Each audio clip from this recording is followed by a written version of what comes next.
Ce programme vous est présenté par la région Grand Est. Face à la crise sanitaire, le Crédit Mutuel prend des mesures exceptionnelles pour ses clients professionnels et entreprises. Rendez-vous sur creditmutuel.fr.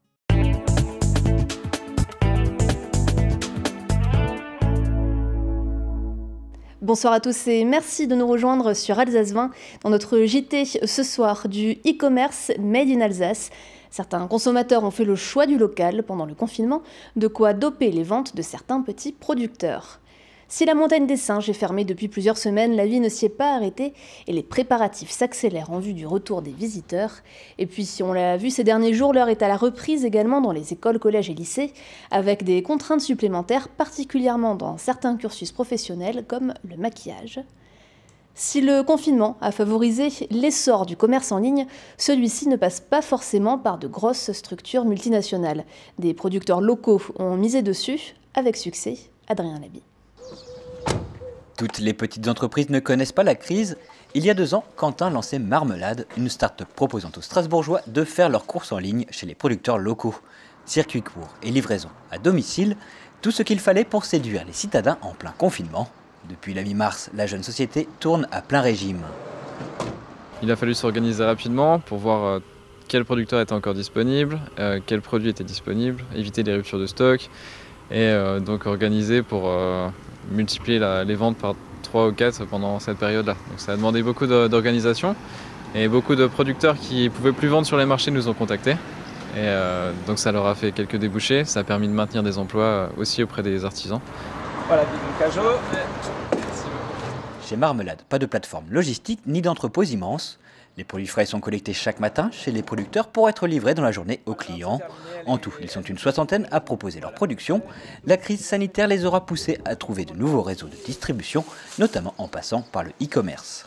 Les gens se sont vraiment rapprochés des producteurs directement. Alors il y en avait certains qui n'ont plus pu vendre puisque les marchés étaient fermés. Par contre, ceux qui fonctionnaient en drive ou en livraison ont pu continuer et on a forcément ressenti disons une augmentation des ventes vu que l'offre s'était restreinte à d'autres niveaux et effectivement on a pratiquement triplé les demandes. On a même dû limiter un petit peu pour vraiment pouvoir fonctionner. Retour à Strasbourg, il faut maintenant préparer les commandes de chaque client. De 300 à 400 livraisons par mois en début d'année, Marmelade est passé à 1 millier depuis le confinement. Une croissance de l'activité qui a ouvert de nouvelles perspectives à l'entreprise. On a pu recruter 4 personnes en plus et qu'on espère bien continuer à garder ces personnes après le déconfinement et qu'on va bientôt déménager également dans des plus grands locaux pour augmenter le nombre de commandes qu'on peut traiter tous les jours et élargir notre zone de livraison. Le succès du e-commerce alimentaire de proximité semble se confirmer alors que la vie reprend peu à peu son cours. Chez Marmelade, on espère bientôt pouvoir étendre la zone de livraison à l'ensemble du Bas-Rhin. Avec cette nouvelle phase du déconfinement, c'est au tour des parcs animaliers et de loisirs de préparer leur réouverture. Un soulagement pour le directeur et l'équipe de la Montagne des Singes qui a profité du confinement pour refaire une beauté au parc. Reportage de Camille Roland. Ils sont depuis 2 mois et demi les seuls maîtres à bord de leur forêt. Sur ces 24 hectares, les 200 macaques de Barbarie ont l'habitude de voir un défilé de visiteurs. Mais confinement oblige, les portes sont restées fermées. Un manque à gagner important pour le 4e site touristique alsacien qui a vu ses recettes chuter d'1 tiers. Alors c'est avec soulagement que le directeur a reçu l'autorisation de réouverture. On est content de réouvrir au public, de revoir le parc avec plein de visiteurs et les singes autour. Et ça nous permet aussi d'être présents et d'être ouverts pendant la saison estivale, le mois de juillet, le mois d'août sont les 2 gros mois de l'année qu'il ne faut pas louper, sinon ça fait vraiment un très très gros manque à gagner pour la structure. La Montagne des Singes ouvrira ses portes à partir du 13 juin prochain, 7 jours sur 7. Mais le directeur ne s'attend pas à une forte fréquentation. Si l'année dernière, 330 000 visiteurs sont venus, cette année, les touristes étrangers et scolaires vont manquer à l'appel. Alors pour rassurer le public, des mesures sanitaires ont été mises en place. Le flux est facilement gérable. On a un parcours qui fait à l'intérieur du parc de l'enclos des singes 800 mètres de long, 2,50 m de largeur, donc on a vraiment beaucoup de place. Les gestes par rapport aux singes, on les a naturellement parce que ça fait partie des règles du parc. Comme il n'y a pas de pop-corn, les animaux seront plus de l'autre côté des barrières, donc pareil, on aura une distance qui sera respectée très facilement. Nouveauté aussi pour cette année, on pourra commander des billets sur Internet. On a créé une entrée aussi spécialement pour les billets.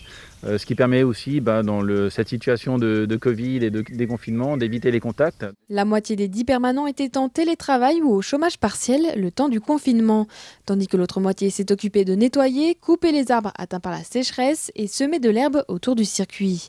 En plus de remettre en état le parc, il a fallu continuer à nourrir les macaques. On a continué à travailler puisque les singes continuent à manger tous les jours. Ce qui a été modifié, c'est le port du masque bien sûr, le lavage des mains.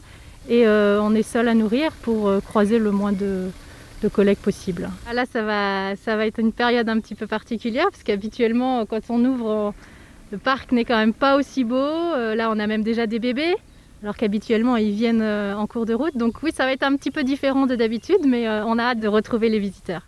Déjà 5 bébés sont nés et d'autres devraient bientôt pointer le bout de leur nez. Les visiteurs pourront ainsi découvrir le parc en pleine saison des naissances durant le mois de juin. Pour certaines professions, la crise sanitaire implique encore plus de mesures de protection que d'autres. Celles de l'esthétique en font notamment partie. C'est le grand format de Lionel Augier avec l'école de maquillage Candice Mac.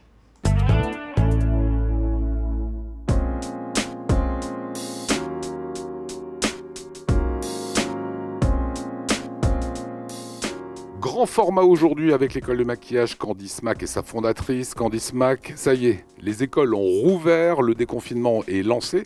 Comment est-ce que vous avez vécu, vous, cette période de confinement? Que se passait-il comme activité ici? Alors nous, on a fermé pendant 2 mois et demi. On a repris la semaine dernière et pendant tout le confinement, on a donné cours à nos élèves en télétravail. Ils étaient en lien tous les jours avec une prof parce que pour nous, c'était très très important qu'ils ne perdent surtout pas la main pendant tout ce temps. Et du coup, ça permet là maintenant, comme on a repris il y a une semaine, de justement faire ce qui n'était pas faisable à la maison. Comment on donne des cours par Skype pendant un mois? On a dû se réinventer, hein, Lionel. On a dû bien chercher comment faire. Alors, on a un groupe où on est tous ensemble et en fait, on leur faisait plus un cours par écrit. On détaillait, mais il faut vraiment bien tout détailler, rien oublier parce qu'on n'est pas à côté pour compléter. On leur mettait des exemples et puis ils avaient un délai pour le réaliser et les profs corrigeaient et ils nous renvoyaient encore une deuxième fois leur travail. Aujourd'hui, on voit que les cours ont repris. Est-ce qu'il y a le même nombre d'élèves que d'habitude? Comment est-ce que vous avez géré la distanciation? Alors la semaine dernière, il y avait un peu plus de monde parce qu'on terminait les effets spéciaux, on s'était arrêté en plein milieu. Là aujourd'hui, il y a un petit peu plus d'absents. On a dû dédoubler le groupe. Au lieu d'avoir une seule classe le matin, on a mis la moitié le matin, l'autre moitié l'après-midi. On a espacé beaucoup plus les plans, les make-up stations. Voilà, on a bâché comme vous pouvez voir. Et là, les élèves aujourd'hui, ils s'entraînent mais sur eux-mêmes au lieu de le faire en binôme normalement. On sait que beaucoup d'émissions de télé se sont arrêtées, d'autres n'ont plus utilisé les maquilleurs, oui. Ils se sont poudrés, maquillés tout seuls. Ça se voyait un petit peu. Quel regard vous, justement, vous portez sur l'avenir de la profession aujourd'hui? C'est un peu dur de savoir, je crois qu'on est tous un peu comme ça dans le vide. Après, si le maquilleur porte un masque, pour moi, il y a protection, même si la personne maquillée n'en a pas. Mais c'est vrai que c'est au niveau du matériel. Voilà, ça, c'est sûr qu'au niveau du matériel, en pleine crise, c'est pas terrible, quoi. C'est la même problématique, finalement, que les coiffeurs. Ouais, même encore plus dur, je trouve, parce qu'un coiffeur, il peut désinfecter facilement ses ciseaux. Nous, au niveau des palettes de fard... Alors, nous, on est déjà beaucoup dans l'hygiène. On insiste beaucoup, parce que pour moi, c'est très important. Mais là, c'est sûr qu'il faudra... passer encore un cran au-dessus et puis vraiment bien tout désinfecter, tout nettoyer. 2020, c'est quoi? C'est une année noire pour les intermittents, évidemment, mais pour l'événementiel où il y a des maquilleuses, pour les télévisions. C'est compliqué pour vous? Comment vous voyez cette année, Candice Mac? Alors moi, je positive toujours Lionel. C'est sûr que là, on a perdu beaucoup de contrats dans l'événementiel. Je pense une 50aine en 2-3 mois. Mais il faut positiver. Voilà, moi je positive, je prends le meilleur de ce qu'il y a eu. Je trouve que le confinement et de faire travailler nos élèves comme ça leur a apporté des choses bien. Et hier, j'en parlais avec ma prof, j'ai même dit, tiens, l'année prochaine, on va même faire des cours exprès en télétravail parce que ça a permis à certains d'être seuls chez eux, de se libérer alors qu'ils osaient moins le faire peut-être en groupe ici. Ça leur a permis de tester les produits aussi beaucoup sur eux-mêmes. Voilà, si on cherche le positif, il y en avait. Dernière question, est-ce qu'il y a déjà les inscriptions qui se sont ouvertes et il y a un frémissement des élèves signent pour l'an prochain? Mais oui, heureusement. Il faut toujours faire le métier qu'on a envie de faire, même si là, c'est vrai que c'est un petit peu dans le flou, mais on est là pour renseigner. On a fait d'ailleurs beaucoup de renseignements téléphoniques, hein. On continue encore d'ailleurs. Et voilà, s'il y a des gens qui ont des questions, on est là avec grand plaisir. Et place tout de suite à l'image du jour, elle est signée Oliviane.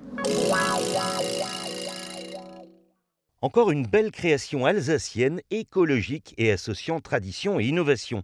Un potier de Soufflenheim et un designer industriel strasbourgeois se sont associés pour créer Activaterre, un composteur d'un nouveau genre destiné avant tout aux urbains. Vous pourrez dès le 12 juin prochain soutenir ce projet via une cagnotte KissKissBankBank. Ce lombricomposteur est breveté et la récolte du compost est simplifiée et ne perturbe pas les précieux vers qui vont transformer tous vos déchets organiques. Activaterre est en grès de Soufflenheim, donc bien plus écologique que ses concurrents en plastique et en plus, il est beau. Et c'est ainsi que s'achève ce journal. Merci à vous de l'avoir suivi.